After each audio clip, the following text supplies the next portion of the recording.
الحمد لله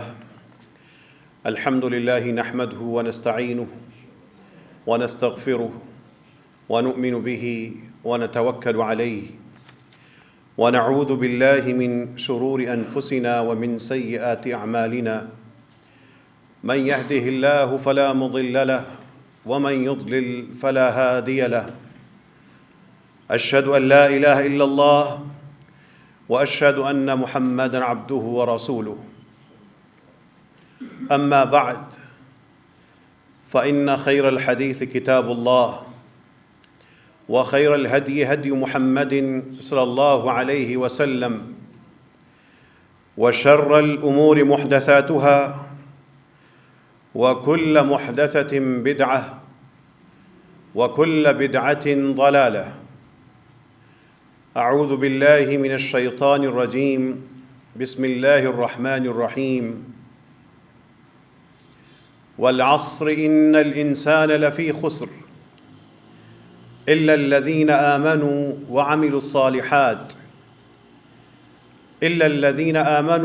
الصالحات وتواصوا بالحق وتواصوا بالصبر صدق الله العظيم اللهم صل على محمد وعلى آل محمد كما صليت على إبراهيم وعلى آل إبراهيم إنك حميد مجيد اللهم بارك على محمد وعلى آل محمد كما باركت على إبراهيم وعلى آل إبراهيم إنك حميد مجيد اللهم ربنا آتنا في الدنيا حسنة وفي الآخرة حسنة وقنا عذاب النار اللهم إنا نسألك علما نافعا وعملا متقبلا ورزقا طيبا۔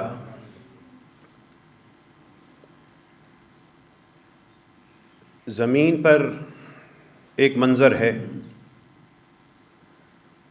ایک انسان کسی دوسرے انسان یا اللہ کی مخلوق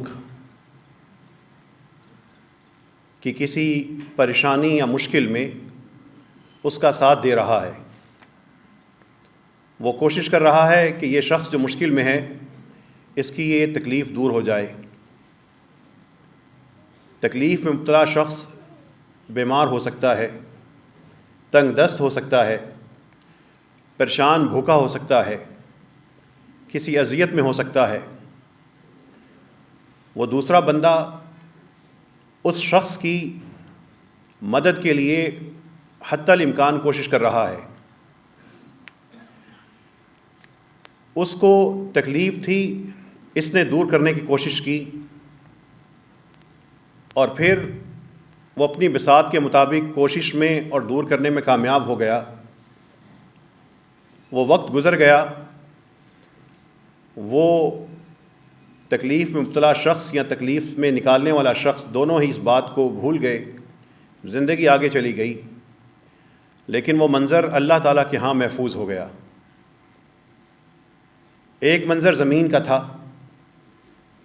دوسرا منظر جب وہ مدد کر رہا تھا تو رب کے ہاں عرش پر، اس کے فرش پر اس کے نامہ اعمال جب کھلنے تھے اس انسان کے، اس وقت ایک منظر تھا کہ اس شخص نے قیامت کے دن بڑی ہی تکلیف میں ہونا تھا۔ اس کو قیامت کی سختیوں کو سامنا کرنا تھا، لیکن ہوا یہ کہ دنیا کا، زمین کا وہ منظر اس کے کام آ گیا۔ آخرت کا منظر اس کی سختیوں کا تھا، اللہ نے اس میں سے سختیاں دور کرنا شروع کر دیں۔ ایک منظر زمین پر ہوتا ہے اور ایک اس کا اثر اللہ کے ہاں ہوتا ہے۔ من نفس عن مؤمن کربۃ من کرب الدنیا نفس اللہ عنہ کربۃ من کرب یوم القیامہ۔ جو کسی شخص کی دنیا کی ایک چھوٹی تکلیف دور کرتا ہے، اللہ اس شخص سے آخرت کی بڑی تکلیف کو دور کر دیتا ہے۔ اگر اپنی قیمت پہچاننی ہے اور بنانی ہے تو اب یہ منظر سننے کے بعد بتائیے کہ دنیا میں لوگوں کے لیے راحتیں اور آسانیاں تقسیم کرنے کی کتنی جستجو کرتے ہیں۔ اور اگر اللہ نے توفیق دی ہے کہ کبھی کبھی لوگوں کی اس تکلیف کا احساس کر کے کچھ اپنی بساط کے مطابق کرنے کی کوشش کرتے ہیں، تو پھر اپنا یہ مزاج بنائیے کہ ہمیں شکریہ یا شکر یا ہمیں اس کی قدر لوگوں سے نہیں چاہیے۔ لوگوں نے جواب میں کیا کیا کبھی ذہن میں یہ نہ آئے۔ مزاج یہ ہونا چاہیے کہ یہ نیکی کی تھی، دنیا میں کی ہے، اپنی بساط کے مطابق کرنے کی کوشش کی ہے۔ سچ تو یہ ہے کہ حق تو ادا نہیں ہوا، لیکن کوشش کی ہے، اور جزا چاہیے، ثواب چاہیے، اجر چاہیے، بدلہ چاہیے، انعام چاہیے تو رب رحمان سے چاہیے۔ ایک منظر دنیا کا ہے کہ آپ کسی کے لیے آسانی کا سامان بن رہے ہیں، کسی معذور کو، کسی مجبور کو، کسی پریشان کو، کسی غمگین کو، کسی تھکے ہوئے کو، کسی بھوکے کو، کسی کے لا علم کو، کسی تکلیف میں مبتلا شخص کو، کوئی اذیت میں گرفتار کسی شخص کو، کوئی تنہائی کا شکار ہے، کوئی جذبات کا شکار ہے، کوئی نفسیاتی الجھنوں میں ہے، کسی کے پاس لباس نہیں، کسی کے پاس روزگار نہیں، کوئی بھوک کا مارا ہے، کوئی پیاس کے ساتھ جیتا ہے۔ وہ اذیتیں اس کے لیے جو بھی ہوں، آپ کے لیے آخرت کا ایک سودا تھا، آپ کے لیے آخرت کا ایک موقع ہے۔ یہ اللہ تعالیٰ کے ساتھ جو سب کچھ جانتا ہے، خود نظر نہیں آتا، جو کب سب کچھ سنتا ہے لیکن اپنے الفاظ نہیں سناتا، جو ہر جگہ ہے، اس اللہ تعالیٰ کے ساتھ انسان کا ایک سودا ہوتا ہے کہ یا اللہ یہ کام کیا تھا، اب آخرت میں مہربانی کر دینا۔ ایک اور منظر ہے، منظر ادھر کا ہوگا، اثر ادھر ہوگا۔ منظر یہ ہے کہ ایک شخص زندگی گزار کر جیسے تیسے اس نے زندگی گزاری، جنازہ بن چکا ہے، میت بن چکا ہے، لوگ اس کو اٹھا کے لے کے جا رہے ہیں۔ وہ جس کو اٹھا کے لے کے جا رہے ہیں، بظاہر اب وہ بول نہیں سکتا، انسانوں کی دنیا میں اپنی آواز نہیں پہنچا سکتا، لیکن یہ غیب کے معاملات ہیں جہاں پہ انسان کی حدیں ختم ہو جاتی ہیں، نئی دنیا کے معاملات شروع ہوتے ہیں۔ وہاں کی سچی باتیں بتانے والے رسول اللہ صلی اللہ علیہ وسلم فرماتے ہیں، لوگ اس کے کندھوں پہ اس کو اٹھا کے لے کے جا رہے ہیں، اور وہ چیخ رہا ہے، مجھے کہاں لے کے جا رہے ہو میرے پیاروں، میرے عزیزوں، کیا کر رہے ہو؟ اس لیے کہ میت جس طرح یہ زندگی گزار کے آگے گئی، آگے وہاں پر اس کے اپنے موت کا جب آغاز ہوتا ہے، انسان کو اپنا آپ سمجھ آنا شروع ہو جاتا ہے کہ میں کہاں جا رہا ہوں۔ وہ گھٹن، وہ تنگی، وہ عجیب منظر اس کے لیے شروع ہو جاتے ہیں۔ وہ پکار رہا ہے، کہاں لے کے جا رہے ہو؟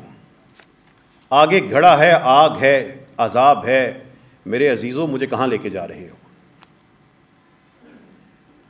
وہ اس دنیا میں، اس زمین پر منظر چھوڑ کے گیا ہے۔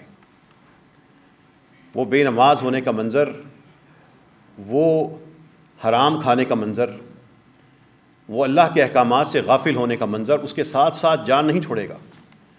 ادھر کے مناظر، ادھر کے اثر نظر آ رہے ہیں۔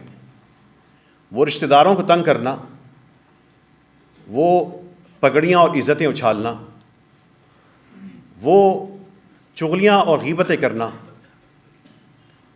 وہ ہر وقت منفی باتیں ہی نکالنا، منفی کردار کے ساتھ زندگی جی کے چلے جانا۔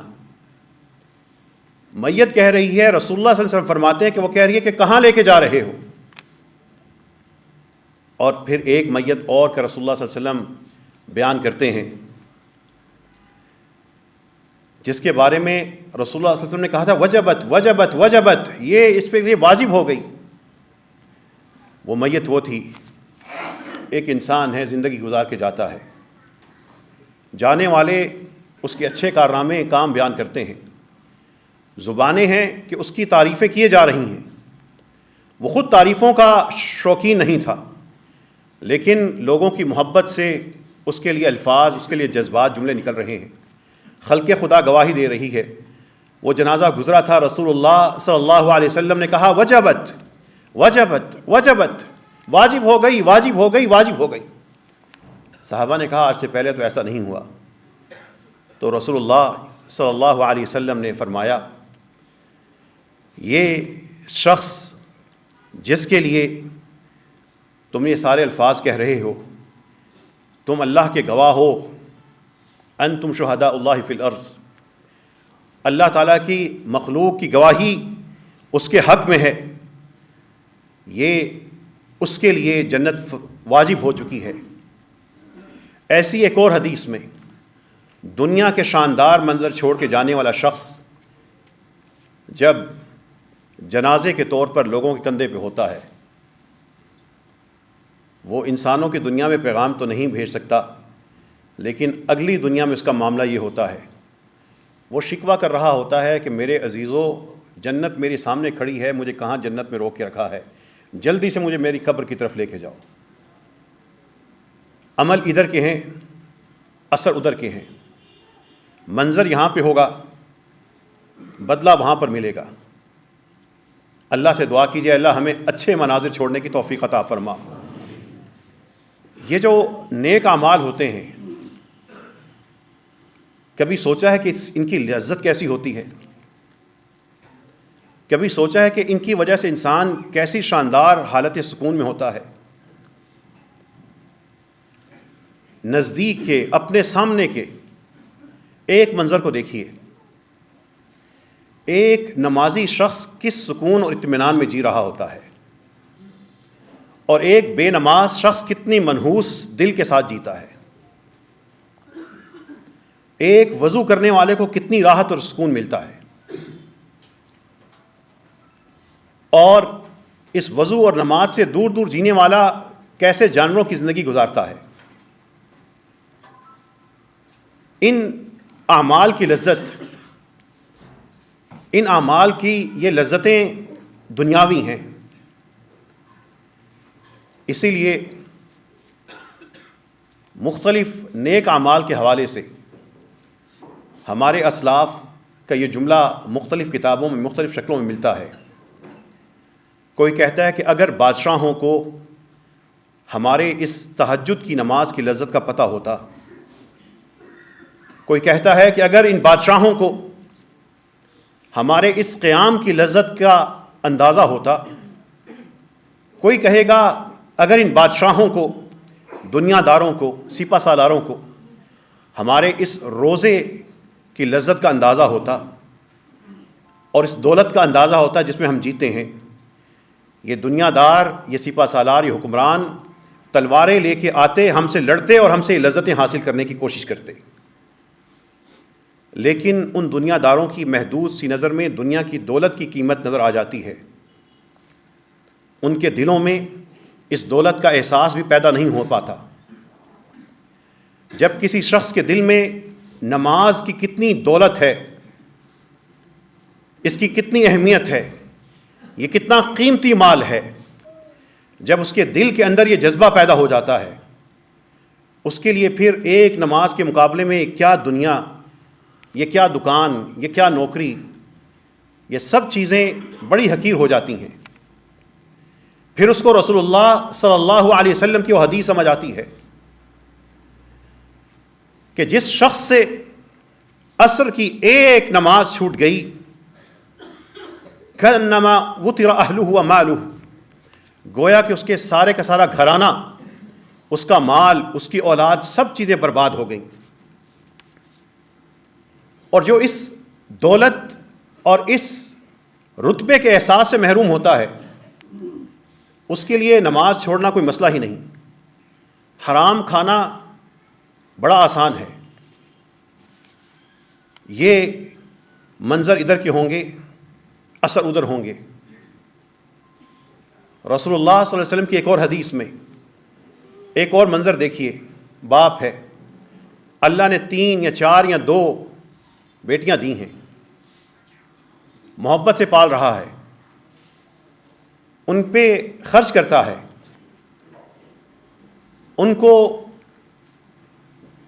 ہر قسم کا جو اس کے بساط میں ہے آرام، سکون اور محبت ان کو فراہم کر رہا ہے.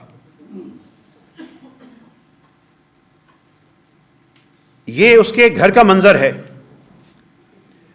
لیکن اللہ کے ہاں اس کے لیے منظر تیار ہو رہا ہے.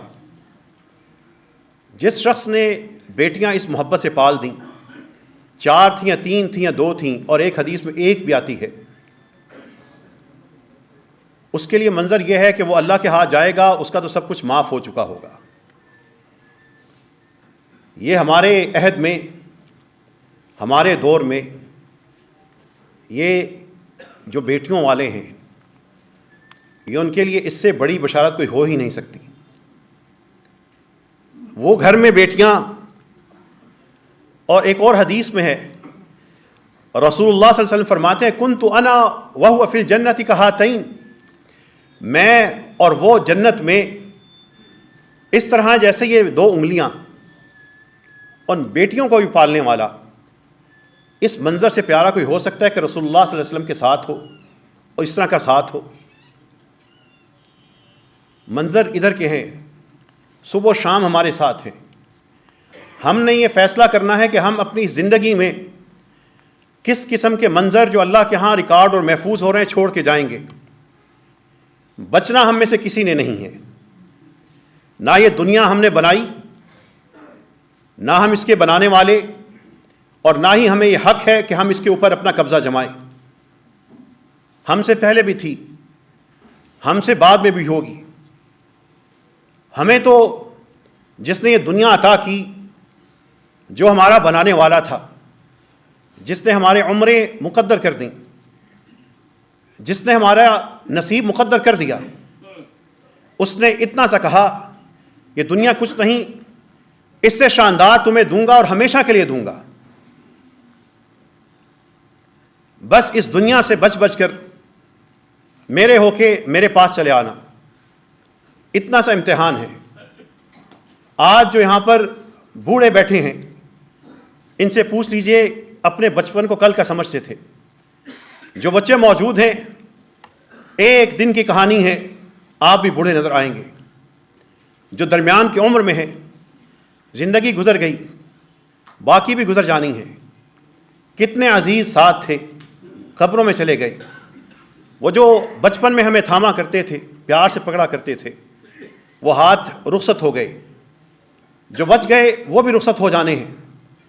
لیکن یہ زندگی اور اس کے بعد یہ موت ہمارا اختتام نہیں ہے. یہ ایک مرحلہ ہے امتحان کا، آزمائش کا، کارکردگی دکھانے کا.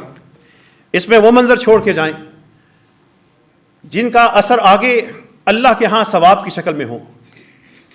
کتنی دفعہ مسجدوں میں جاتے ہیں، کتنی ہی مسجدوں میں جاتے ہیں، لیکن رسول اللہ صلی اللہ علیہ وسلم کی ایک اور حدیث سے ایک اور منظر سمجھ لیں. ایک شخص ہے، گھر سے نکلتا ہے، مسجد جاتا ہے.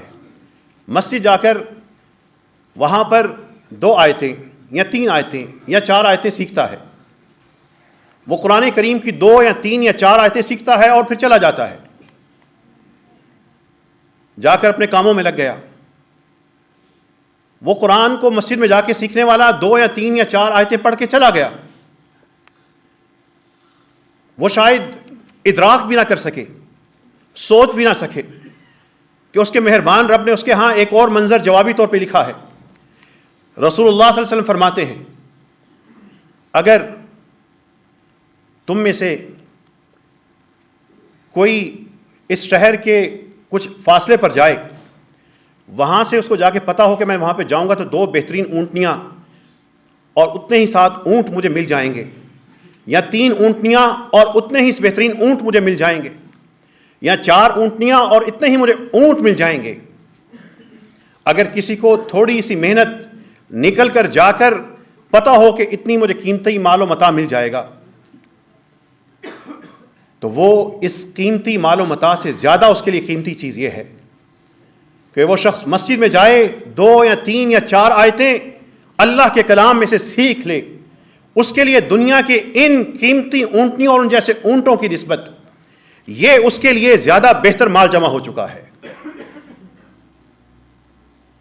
حدیث بڑی واضح ہے، اپنا منظر بتائیے کہاں ہے، اپنا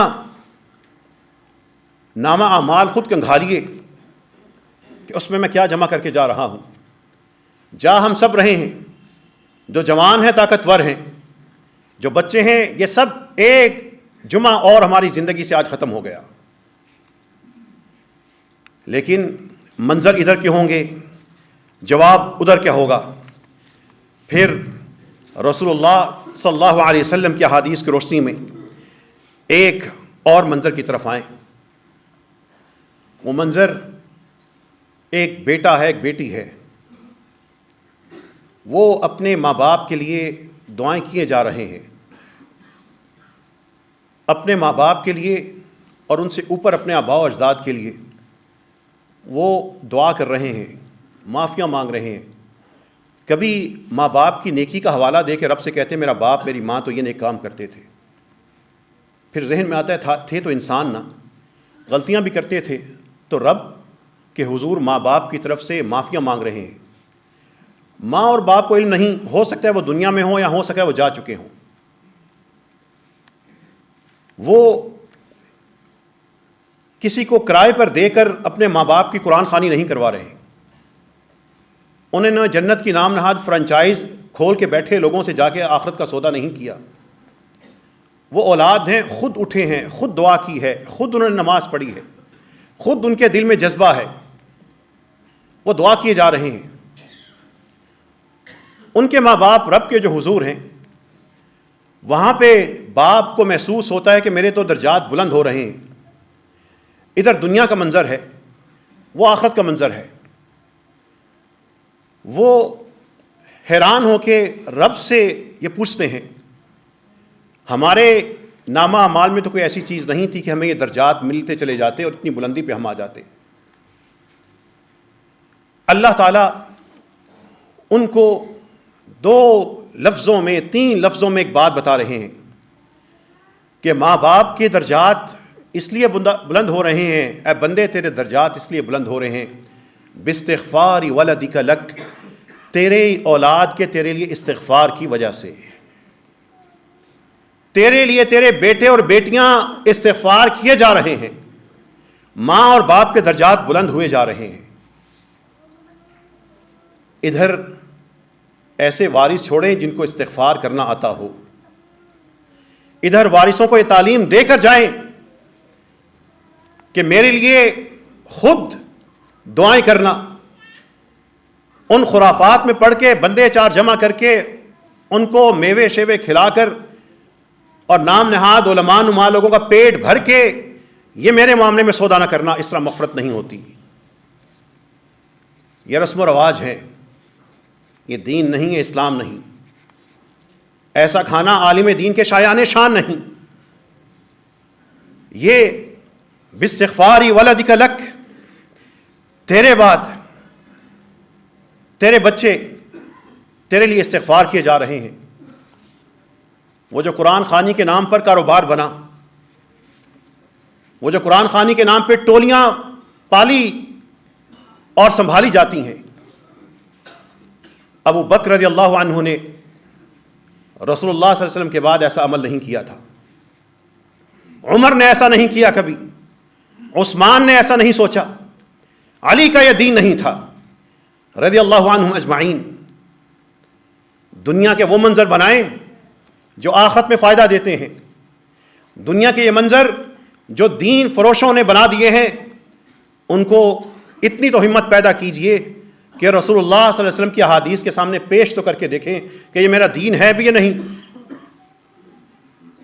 پھر رسول اللہ صلی اللہ علیہ وسلم کی ایک اور حدیث کہ وہ شخص جو کسی یتیم کے سر پہ ہاتھ رکھ کے اس کی کفالت کر دے، ایک شخص دنیا میں کسی یتیم کا ساتھ دے رہا ہے، کچھ کھانا کھلا دیا، مسلسل اس کو کچھ تعلیم دلوا دی، کچھ اس سے بھلائی کا معاملہ کر دیا، باپ کے بغیر اس دنیا میں آنے والا باپ کے بغیر اس دنیا میں جینے والا، اس کے سائے اور محبت کے بغیر یہ چلنے والا بچہ وہ کتنا محروم ہوتا ہے۔ رسول اللہ صلی اللہ علیہ وسلم فرما رہے ہیں جس نے کسی ایک بچے کی کفالت کر دی، منظر دنیا کا ہے، اللہ کے رسول صلی اللہ علیہ وسلم فرما رہے ہیں میں اور وہ جنت میں اس طرح ساتھ ہیں، اس طرح ساتھ ہیں۔ یہ منظر کہ ایک طرف تصور تو کیجئے کہ آپ ہوں اور ایک طرف جناب رسول اللہ صلی اللہ علیہ وسلم ہوں، محلوں میں، گلیوں میں، سب سے پہلے خاندانوں میں ان یتیم بچوں کو ان کے سر پہ دست شفقت رکھیے، ان کے لیے سہارا بن جائیے، ان کو تعلیم دلوا دیں، ان کو کسی راستے پہ چلا دیں۔ ان کے سر کے اوپر جیسے رسول اللہ صلی اللہ علیہ وسلم کے پاس ایک شخص آیا تھا، دل کی سختی کی شکایت کی تھی، آپ نے کہا تھا کسی یتیم کے سر پہ ہاتھ پھیرنا، کسی یتیم کے سر پہ ہاتھ پھیر کے دیکھنا، اس کے جسم سے ایک اس کا جسم لرزتا محسوس ہوگا اس محبت کی وجہ سے۔ جب اس پیار سے اس کے سر پہ ہاتھ رکھیں گے، آپ کو اپنے ہاتھوں میں ایک ارتعاش محسوس ہوگا، آپ کو اپنے اندر رحمان اور رحیم کی صفت کا ایک مظہر نظر آئے گا۔ اس مسجد رحمت العالمین کے ساتھ جو سینکڑوں بیوائیں رجسٹرڈ ہیں، ان کے کئی یتیم بچے ہیں، کئی نمازی ان کی کچھ نہ کچھ کفالت کر رہے ہیں۔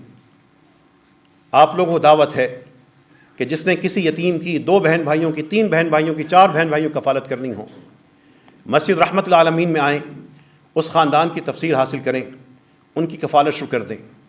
وہ لوگ ہیں جو واقع مستحق ہیں، مانگنے والے نہیں ہیں، خوددار لوگ ہیں، مائیں ہیں بچوں کو لے کے پال رہی ہیں، لیکن اس مہنگائی میں، اس اذیت کے، ان حکومتوں کے وجہ سے، اس سیاسی نظام کی وجہ سے ان کے لیے روٹی کھانا بھی مشکل ہے، روٹی پوری کرنا بھی مشکل ہے۔ منظر ادھر کے ہیں، اثر وہاں پہ ہوگا۔ بتائیے تو صحیح اپنے لیے کیا منظر چھوڑ کے جا رہے ہیں؟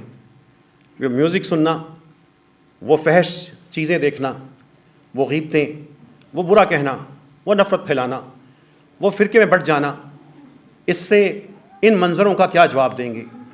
وہ اذانوں کا ہونا اور خود سوئے رہنا، وہ نمازیں گزر جانا، وہ بے پردگی، وہ گھروں میں نحوست، وہ رشتہ داروں کا نماز کی پرواہ نہ کرنا، وہ شادی بیاہ کے معاملات میں رب کو راضی کر لینا، رب کو ناراض کر لینا، رب کی نعمت کو بھول کر اس خوشی کے موقع پہ رب کے خلاف ورزی کر لینا، یہ منظر اپنے نامہ اعمال میں ہیں، تو ان کا کیا جواب دیں گے؟ اور اگر ساتھ وضو کے منظر ہیں، نماز کے ہیں، صدقہ کے ہیں، نیکی کے ہیں، تو پھر سوچئے گا جنازہ ہوگا تو خلق خدا آپ کے لیے کیا گواہی دے گی، اور رب کائنات نے آپ کے لیے کون سے منظر سجائے ہوں گے۔ اللہ تعالی ہمیں یہاں کے منظروں کے ذریعے اپنے فضل و رحمت سے وہاں کے اچھے منظر کمانے کی توفیق عطا فرمائے۔ وآخر دعوانا ان الحمد للہ رب العالمین۔ اللہم لک الحمد حمدا کثیرا طیبا مبارکا فیہ، اللہم لک الحمد کما ينبغی لجلال وجہک عظیم سلطانک، اللہم صل علی محمد وعلی آل محمد كما صليت على إبراهيم وعلى آل إبراهيم إنك حميد مجيد، اللهم بارك على محمد وعلى آل محمد كما باركت على إبراهيم وعلى آل إبراهيم إنك حميد مجيد۔ ایک منظر اور اللہ ہم سب کے لیے مقدر کر دے۔ گھر کا معاملہ ہے، بھائیوں کا آپس کا معاملہ ہے، کہیں آپس میں تاجر، 2 تاجروں کا آپس کا معاملہ ہے، کہیں پڑوسیوں کے ساتھ معاملہ ہے۔ ایک شخص ہے، وہ حق پہ ہے، وہ حق پہ ہے، دوسرا فریق حق پہ نہیں ہے۔ وہ شخص جانتا ہے کہ میں حق پہ ہوں، میں دلائل سے ثابت کر سکتا ہوں، میرے پاس ثبوت بھی ہیں، لیکن اس شخص کو رسول اللہ صلی اللہ علیہ وسلم کے ایک منظر کا انتظار ہے۔ گھر میں ہے، بیوی سے کہ تلخی ہوتی ہے، یا وہ بیوی ہے، شوہر تلخ مزاج ہے، ساس اور بہو کا معاملہ ہے، سسرالیوں کا معاملہ ہے، اپنے رشتہ داروں کا معاملہ ہے۔ وہ جانتا ہے کہ میری بات ٹھیک ہے، میرا موقف ٹھیک ہے، غلطی دوسری طرف سے ہے، لیکن اس موقع پر وہ دل بڑا کر کے کہتا ہے رسول اللہ صلی اللہ علیہ وسلم کی ضمانت حاصل کرنے کے لیے، گارنٹی حاصل کرنے کا امیدوار بن کے کہتا ہے کہ اس معاملے کو میں نے چھوڑ دیا، میں ہار گیا، آپ جیت گئے۔ رسول اللہ صلی اللہ علیہ وسلم کا یہ امتی دنیا کے اس منظر کو سجا گیا اور رسول اللہ صلی اللہ علیہ وسلم کی اس خوشخبری کو پا جائے گا، انا زعیم ببیت فی ربض الجنہ لمن ترک المراء وان کان محقا، میں جنت کے بلند ٹیلے کے اوپر اس شخص کے گھر کی ضمانت دیتا ہوں جس شخص نے حق پہ ہونے کے باوجود بھی جھگڑا چھوڑ دیا۔ غلطی ہو گئی بیوی سے، آپ غصہ کر سکتے ہیں لیکن معاف کر دیا۔ بھائی ہے، معاملہ تو اس نے ٹھیک نہیں کیا، چاہتے تو اس کو شرمسار کر دیتے، چاہتے تو بتا دیتے یہ ثبوت ہیں، معاف کر دیا۔ دوست ہے، اچھا نہیں کیا، تھوڑا سا میں نے نقصان کر دیا، جاؤ معاف کیا، نہیں بحث کرنی، نہیں الجھنا۔ کچھ رشتوں میں ہار جانا ہی جیت ہے، کچھ رشتوں میں انسان ہوتا ہی بانٹنے کے لیے ہے، اس میں لینے کا حساب ہی نہیں ہوتا، اس لیے کہ لینا ہے اس مخلوق سے لے کے کیا کریں گے، لینا ہے تو رب رحمان سے لینا ہے، لینا ہے تو اس کے مطابق لینا ہے جو رسول اللہ صلی اللہ علیہ وسلم فرما گئے اور وہ سچ فرما گئے۔ یہ جو طلاقیں ہو رہی ہیں، جھگڑے ہو رہے ہیں، کورٹس میں جا رہے ہیں، چھوڑ دیا جھگڑا، تم صحیح کہتے ہو، مان لیتا ہوں تمہاری، یقین مانے اگلا بندہ پہلے سے زیادہ دینے پہ تیار ہو جائے گا۔ رسول اللہ صلی اللہ علیہ وسلم کی حدیث سوچئے تو صحیح، کتنی دفعہ زندگی میں اس طرح کا ہارے ہیں۔ یہ ہار نہیں، یہ جیت ہے، یہ جیت نہیں، الفوز العظیم، سب سے بڑی جیت یہی ہے کہ زندگیوں میں، رویوں میں رسول اللہ صلی اللہ علیہ وسلم کی احادیث ہمارے ساتھ چلنا شروع ہو جائے۔ وہ ایک دن کا عشق مصطفیٰ سودا نہیں ہے، وہ تو ہر سانس میں، ساری کے سارے لمحوں میں، ہر کیفیت میں۔ کیا ہم اللہ اور اس کے رسول سے کٹ سکتے ہیں؟ وہ ہم ختم ہو جائیں گے لیکن یہ وفا ہمارے ساتھ ہمارے نامہ اعمال میں آگے جائے گی، اور وفا سب سے پیاری وہی ہوتی ہے جو انسان کے عمل میں نظر آئے۔ نعرے بہت لگانے والے ہوتے ہیں، تماشا بنانے والے اور اس کے ذریعے شہرت حاصل کرنے والے بہت، لیکن محبت سے جینے والے کم ہوتے ہیں لیکن شاندار ہوتے ہیں۔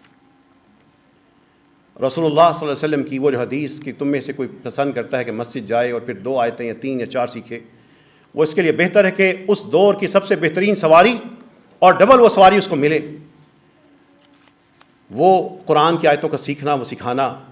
وہ خیرکم من تعلم القرآن وعلمہ کو درجے، اور پھر اللہ کا وہ کہنا کہ اللہ کے کچھ خاص لوگ ہیں، ان للہ اہلین من الناس، ان لوگوں میں سے کچھ اللہ کے خاص گھر والے ہیں۔ پوچھا گیا وہ کون ہیں؟ اللہ کے رسول صلی اللہ علیہ وسلم نے فرمایا وہ قرآن کے ساتھ لگاؤ رکھنے والے ہیں۔ اسی قرآن کریم کے سمجھنے سمجھانے کے حوالے سے گزشتہ خطبہ جمعہ میں نے ایک پروگرام کا اعلان کیا تھا کہ امت ترجمہ پڑھ رہی ہے، اچھی بات ہے، لیکن ہم قرآن کو براہ راست سمجھنے والے کیوں نہیں بنتے؟ صبح اخباریں جب گھروں میں آتی ہیں، انگلش نیوز پیپر ہوتا ہے، پوری خبر سمجھ آتی ہے، قرآن عربی میں کیوں سمجھ نہیں آ سکا؟ کمنٹری میچ کی کمنٹری ہوتی ہے، براہ راست سارا تجزیہ سمجھ آتا ہے، رب کا سکور اور رب کا تجزیہ سمجھ کیوں نہیں آتا؟ ساری عمر ترجمے کی بیساکھی پہ کیوں چلیں؟ ہمارے معاشرے کے باشعور لوگ تو قرآن کو عربی میں سمجھ سکتے ہیں، ایک نظام ہے، تیار ہوا ہے، 20 سال سے اوپر لگے ہیں، اللہ تعالیٰ کی توفیق سے ایک ایسا نظام بنا ہے کہ قرآن کے جملے، قرآن کے الفاظ، قرآن کی آیتیں، قرآن کی صورتیں مرحلہ مرحلہ انسان کو خود عربی میں ہی سمجھ آئیں گی۔ اس نظام کے حوالے سے کل بھی فری قرآن ایجوکیشن سینٹر روات میں ایک کانفرنس ہے، یہ 2025 کا سال انشاءاللہ فہم قرآن کا سال ہوگا، عربی میں قرآن سمجھنے کا سال ہوگا، ہر مرحلے کی ہر جگہ پہ ہوگا، اور یہ پاکستان کا معاملہ نہیں ہے، یہ امت کے لیے ایک نظام بن کے انشاءاللہ سامنے آ رہا ہے اور بہت دور تک جائے گا۔ اس مسجد کے نمازیوں کو بھی آفر کی تھی کہ بطور خاص آپ لوگ بھی اس تراویح سے پہلے اتنا قرآن سمجھنے والے بنے کہ امام آگے پڑھ رہے ہوں، ان کو یقین ہو کہ ان آیتوں پہ رکنا ہے کیونکہ میرے پیچھے قرآن سمجھنے والے کھڑے ہیں، وہ نہیں کھڑے جنہوں نے کہنا ہے پارا پورا نہیں ہوا قاری صاحب، 9:15 بج چکے ہیں، بس کریں۔ بلکہ وہ ہوں جو کہیں آیت گزری تھی قاری صاحب آپ پھر اس کو پڑھتے پھر وہ امت تیار کرنی ہے، وہ بچے تیار کرنے ہیں، وہ جوان تیار کرنے ہیں، وہ بیوروکریٹ تیار کرنے ہیں، وہ فوجی، وہ پولیس والے، ان کو قرآن کی دعوت پہنچانی ہے۔ اس مسجد کے نمازیوں کے لیے بطور خاص ایک الگ گروپ بنایا گیا ہے۔ آسانی دیکھیں، آپ اپنے گھروں میں سکون سے بستروں پہ جا کے خاندان سمیت وہ آن لائن کلاسز ہوں گی، لائیو ہوں گی۔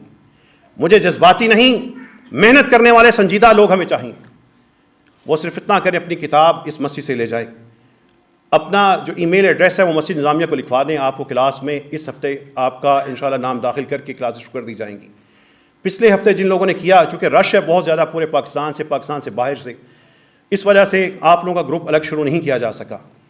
اس ہفتے انشاءاللہ اتوار یا پیر سے وہ گروپ آپ کو اس میں ایڈ کر کے شروع کریں گے اور قرآن کو عربی میں سمجھنے والا بنائیں گے۔ مجھے پتہ ہے آپ پریشان ہو جاتے ہیں جب میں کہتا ہوں کہ قرآن کو عربی میں سمجھنا، آپ سوچتے ہیں کہ مجھے تو عربی نہیں آتی، آپ سوچتے ہیں کہ میں نے تو وہ سالوں کا کورس نہیں کبھی کیا۔ قرآن کے اندر جس کتاب کو اللہ نے آسان کیا، ہم نے آسان کیا، اس کے اندر ایسا شاندار نظام موجود ہے، اس کی اکائیاں اور جڑیں موجود ہیں کہ کوئی بھی امتی جو مسلمان ہے نمازی ہے، جس کو کچھ اذکار یاد ہیں، وہ قرآن کریم کو براہ راست شروع سے عربی میں ہی سمجھتا چلا جاتا ہے۔ جملوں کا ایسا شاندار نظام موجود ہے۔ اگر میں نے جملوں کا وہ نظام آپ کے سامنے خطبہ جمعہ میں رکھنا شروع کر دیا، آپ ساروں کو اوپر کی باتیں ہیں سمجھ نہیں آئیں گی۔ لیکن اصل بات یہ ہے کہ قرآن کریم آپ خود دیکھیں گے، الفاظ خود عربی میں سمجھیں گے، جملے آپ کے سامنے اسکرین پہ آئیں گے، آپ خود سمجھیں گے۔ اللہ کے کلام کو براہ راست اللہ کی پسندیدہ زبان کے ذریعے سمجھ جائیں گے انشاءاللہ تعالی۔ اللہ تعالیٰ سے دعا کیجیے اللہ قرآن کریم کو ہم سب کے لیے دلوں کی بہار بنا دے۔ جو قرآن سے کٹے ہوئے ہیں اللہ ان کو قرآن سے جوڑ دے۔ اے اللہ قرآن کے ذریعے ہمیں عزت نصیب فرما دے، ہمیں بلندیاں نصیب فرما دے۔ اے اللہ قرآن کریم کو ہم سب کے لیے دلوں کی بہار بنا دے۔ اے اللہ ہم سب کے گناہ کبیرہ اور صغیرہ تمام گناہ معاف فرما۔ اللہم اغفر لنا ذنوبنا کلہا۔ اے اللہ ہمارے تمام مریضوں کو شفا نصیب فرما۔ ہمارے بھائی خواجہ شفقت اس شدید بیماری میں، تکلیف میں، ہر وقت ہر 5 نماز کے لیے مسجد میں جاتے ہیں، جب نہیں جا سکتے ان کا ایمان جذبہ بتاتا ہے کتنی تکلیف میں۔ اے اللہ ہمارے اس بھائی کو شفا نصیب فرما دے۔ اے اللہ جتنے بھی بیمار ہیں رب کریم ان کو شفا نصیب فرما۔ جو بھی رب کریم کسی سنگین بیماری کی طرف جا رہے ہیں، اے اللہ اپنی رحمت سے اس بیماری کو روک دیں۔ اے اللہ اس بیماری کو موڑ دیں۔ اے رب کریم اس تکلیف کو ہم سے دور فرما لیں۔ ہمارے مقدر میں کوئی حادثہ ہے، سانحہ ہے، جلنا ہے، گرنا ہے، ایکسیڈنٹ ہے، اے اللہ تیری رحمت کا واسطہ ہے، تب دعا تقدیر کو بدلتی ہے۔ اے اللہ اس حادثے کو بدل دے۔ اے رب کریم ہم سب کی مدد فرما دے۔ جو تنگ دست ہیں اللہ ان کو بے حساب نصیب فرما۔ جو حرام کا شکار ہیں اللہ ان کو حلال کی طرف واپس لے آ۔ اے اللہ جو بکھرے ہوئے ہیں اللہ ان کو سمیٹ دے۔ اے اللہ جو پھسلے ہوئے ہیں اللہ ان کو استقامت نصیب فرما۔ اے اللہ ہمیں اپنے گھرانوں سے دوزخ کی آگ کو بجھانے والا بنا دے۔ رب کریم وہاں پہ جنت کی خوشبو بسانے والا بنا دے۔ اے اللہ ہم سب کو نیک اعمال کی توفیق عطا فرما۔ ان اعمال کو اللہ قبول فرما لے۔ جو کمیاں کوتاہیاں ہیں رب کریم ان کوتاہیوں کو ختم فرما دے۔ اے اللہ ہم سب کو اپنا بنا لے، اپنا قریبی بنا لے۔ رسول اللہ صلی اللہ علیہ وسلم کا خواب میں دیدار نصیب فرما دے۔ اے اللہ جن کا درود پڑھتے ہیں، جن کے امتی ہیں، اے اللہ ہمیں ان کا چہرہ خواب میں دکھا دے۔ ربنا آتنا فی الدنیا حسنہ وفی الآخرۃ حسنہ وقنا عذاب النار وآخر دعوانا ان الحمد للہ رب العالمین۔